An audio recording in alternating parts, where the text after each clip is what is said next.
Bon Christophe, bonjour, comment ça va? Ça va? Ça va bien? Ouais. Les amis, bonjour à tous, j'espère que vous allez bien. Bon, qu'est-ce que tu as à nous présenter de beau aujourd'hui? Bon, on va continuer notre petit tour dans le vintage avec ces enceintes assez étonnantes, les Siontelec Mac 202. Ouais. Mais d'abord, j'aimerais partager une nouvelle que j'ai appris et qui me trouble énormément. J'ai été assez choqué en apprenant ça. Qu'est-ce qui s'est passé? Bah si, paraît-il que tu veux raser ta moumoute. Oui, oui. Non. C'est un secret, c'était un secret durement gardé, mais, je le dis tu veux que je le garde, hein? Oui, parce que je voudrais que tes abonnés réagissent. Bon, les amis, si vous voulez que je garde, bon sens, voilà. Si vous voulez que je garde, allez-y, dites-le en commentaire. Si vous voulez que je coupe, dites-le. Non, mais c'est sa marque de fabrique, alors je sais pas. Ouais, mais si je le fais, toi tu coupes la barbe. Oui, c'est ça. Bon, on verra. Donc voilà, mobilisez-vous, SVP. Je voulais me faire un don, mais bon, écoute, tant pis. Bon, nos petites Siontelec. Dis-nous tout sur elles. Bon, les amis, c'est vrai que là, elles sont un peu basses. C'est vrai que c'est des petits cubes, hein, mais voilà. Après, je vais venir avec.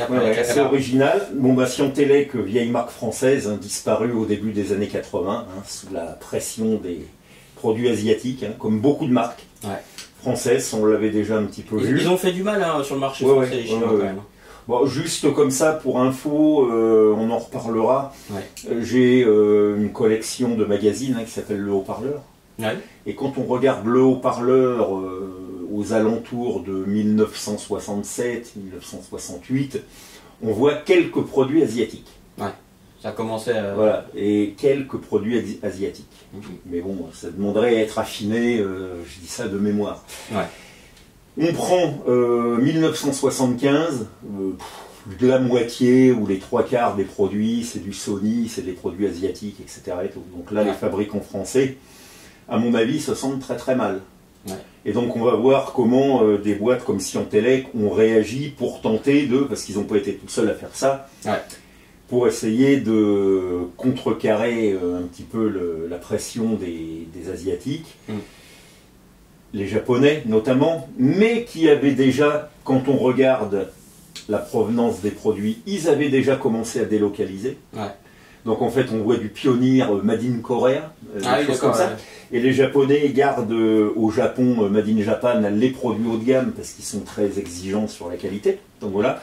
Puis alors après on verra les Made in Singapour, Made in Hong Kong, etc. et tout ça pour arriver maintenant au Made in China. Mais notamment ce qui s'est fait un peu en France également avec des produits sur cahier des charges fabriqués mais dans les années 70, alors à ma connaissance, pas vraiment. Non, mais de nos jours, tu vois ce que je veux dire. Oui, de nos jours, oui, sans doute. Il y a des constructeurs français, Triangle et autres, qui font fabriquer soit leurs caisses, soit leurs haut-parleurs ailleurs. Voilà. Dans les années 70, non. Voilà, et donc les Asiatiques, ils ont vraiment déjà commencé à comprendre qu'il fallait produire à des coûts plus restreints et ils proposaient. Et ça, c'était pas le cas, malheureusement, de tous les fabricants français, des produits qui étaient très fiables, etc. et tout. Voilà. Et oui. Donc Siontelec n'a pas échappé à l'écrémage qu'il y a eu fin des années 70, début des années 80. Voilà, donc Siontelec qui a sorti quelques produits assez intéressants. J'ai pas dit très qualitatif au niveau de la qualité, quoique ces petites enceintes, je ne vais pas dire qu'elles font exception, mais voilà. Les électroniques, c'était quand même très très moyen. Ils ont sorti quelques produits design, c'est-à-dire qu'il y avait la série Mac, MACH. D'ailleurs là on a les Mac S202. D'accord. Il y avait une autre série d'enceintes qui s'appelait les EOL. Alors là les EOL qui avaient été fabriqués, paraît-il, designé par un ingénieur de chez Supravox, donc voilà, qui étaient des enceintes beaucoup plus conventionnelles, des enceintes, on va dire, normales, entre guillemets. Parce que celles-ci sont vraiment particulières. Oui, voilà. Et ils ont sorti aussi la série Club, qui était assez jolie au niveau du design, façade noire, avec des barres en aluminium, comme ça, dessus. Il y avait la fameuse platine Siontelec Tripod avec le plateau à 3 branches, comme ça, que j'ai dans mes collections. Il y avait aussi la Siontelec Vulcain, qui était pas mal, c'était une platine disque. Et ils ont sorti, et c'est peut-être aussi pour ça qu'on les connaît le plus, leur fameuse chaîne Espace, D'accord. Donc tout en plastique moulé, très design, Space Age, voilà, qui était complété par une chaîne qu'ils appelaient la Compact, voilà, qui réunissait tous les éléments avec une tripote sur le dessus. Voilà. Donc quelque chose d'assez joli qui se vend fort cher maintenant parce que c'est très design. Puis c'est rare peut-être aussi. Oui, aussi, c'est rare. Et donc là, ces intéressantes petites enceintes qui, comme on le voit, sont omnidirectionnelles. Est-ce que tu veux qu'on montre un petit peu en détail? Je vais chercher le... Tu veux nous parler des haut-parleurs un petit peu, ce qu'il y a là-dedans? Alors. Bon, le tweeter, on le connaît, hein, les amateurs de vintage le connaissent, c'est le fameux TW8B de chez Audax. Voilà. Twitter, qui paraît-il monte plutôt haut, puisque Audax le donnait montant à 40 kHz. Bon, peut-être un petit peu optimiste, hein. Je ne sais pas à moins combien de dB, mais un Twitter quand même très fin, qu'il ne faut pas couper trop bas, c'est-à-dire minimum 3 ou 4 kg, qui demande une restauration au niveau de sa suspension, qui est partie, qui s'est désagrégée en dessous. Voilà, et en plus de ça, c'est un petit peu compliqué pour la remplacer, parce que c'est un anneau en mousse, mais c'est pas vraiment une suspension. C'est-à-dire qu'en fait, je te filme quand même. Il ne fait que effleurer la membrane. D'accord. La suspension ne fait que effleurer la membrane, qui d'ailleurs, c'est une simple feuille d'aluminium, et elle ne demande qu'à se tordre. D'accord. Voilà, donc très, très délicat à faire. Et aussi, la grosse maladie de ce Twitter, c'est le décollement de l'aimant. Alors là, une fois qu'il est décollé, à mon avis, c'est mort. Pour après le recoller, le recentrer, c'est impossible. Voilà. Donc maintenant, attention, le TW8B, on tourne en circuit fermé. Et pour arriver à trouver de beaux exemplaires, donc pas décollés, etc., avec des membranes pas abîmées, ça devient de plus en plus compliqué. Cela dit, Twitter intéressant, et qui marche bien s'il est bien utilisé. Voilà. Si l'aimant est encore présent. Voilà. Et donc, là ici, on a un petit 17 cm de chez Eco, HECO, marque allemande, qui faisait des haut-parleurs de qualité très correcte. Et dans d'autres Scientelec, effectivement, il y a des haut-parleurs Eco. Donc là, pour ce qui est de la section grave médium, ils ont travaillé avec Eco. D'ailleurs, je crois qu'il y a une enceinte professionnelle de chez Scientelec qui avait 2 haut-parleurs Eco, je crois, de 20 cm dedans. D'accord. Voilà. Ok. Bon, à part ça, petites enceintes cubiques, close.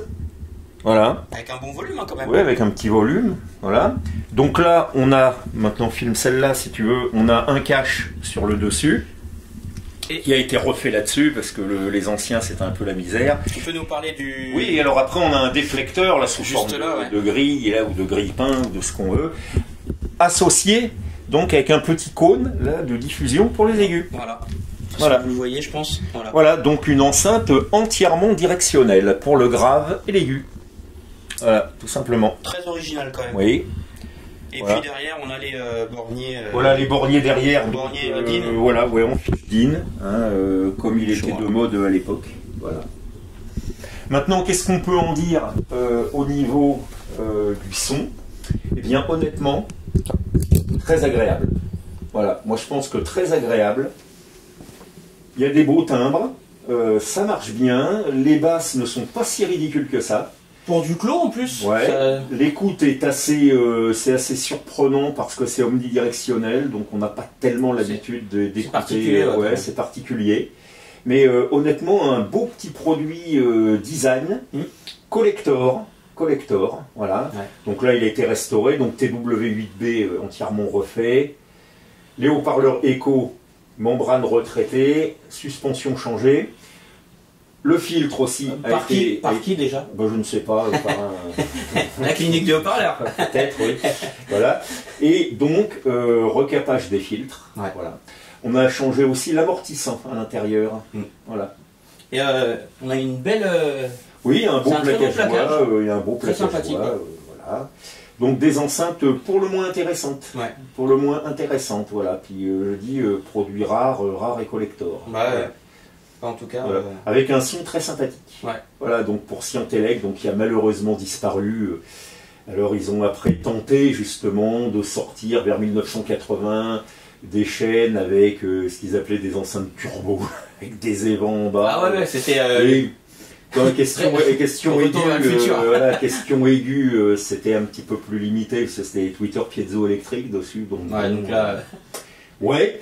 Et à côté de ça, Scientélec, on les connaît aussi, parce que, justement, pour réagir à la pression japonaise... ouais. Ah, c'est japonaise, ouais. Oui, bah, les Asiatiques... Mais les Chinois, ils produisaient aussi. Non, les Chinois, pas tellement. Pas trop, hein, c'est surtout... C'était Singapour, Hong Kong, mais c'était des sous-traitants.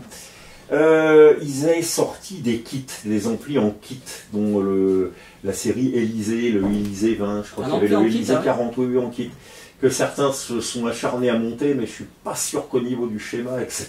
et tout, c'était extraordinaire. Ah ouais. Oui, il y en a qui ont... Ils se sont lancés dans le... Il y en a qui ont commencé, ils n'ont jamais fini. Ouais. Donc voilà, quand ça ne tombait pas en panne après. Donc voilà. Ouais. Début des années 80, donc le chant du cygne, adieu Scientélec. Ah ouais, dommage. Adieu Scientélec, voilà.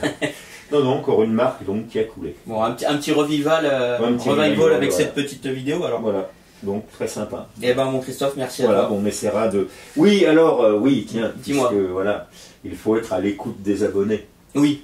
Sur la dernière vidéo des ESART, des personnes parlaient de Redeco.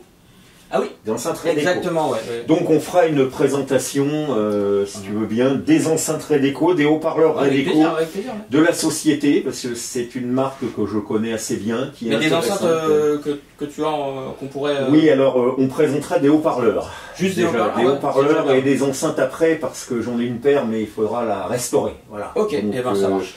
Voilà, puis je connais quelques petits, comment on va dire, quelques petits détails intéressants sur Redeco qui sont pas très courants. Donc voilà, ça intéressera peut-être certaines personnes d'apprendre certaines choses. Ouais. Voilà. Eh ben avec plaisir. Eh ben voilà. Avec plaisir. Bon ben voilà, j'espère que cette petite vidéo là vous a plu les amis.